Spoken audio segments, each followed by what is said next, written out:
because during lockdown, I had a lot of time on my hands and started going through like my old files and discovering that I had a lot of songs, I had a lot of poems, I had some stories, and I was ready to put some together to leave behind.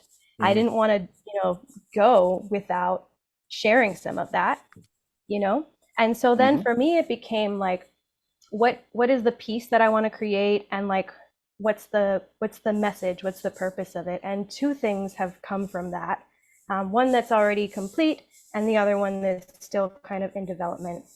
And that's my anthology, Miss Bergenline, which is a collection of poetry, essays, and a couple stories about just like growing up queer and Caribbean in the projects of Union City, New Jersey. And it's very much like a scrapbook kind of zine Right. feel. It has like photography and drawings and just like all this stuff that I pulled together, some of which I wrote while I was growing up.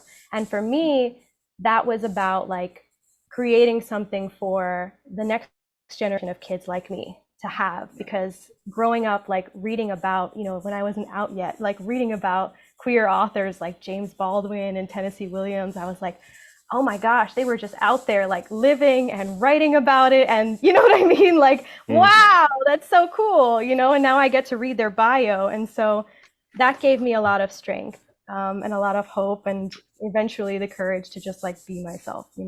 Right. And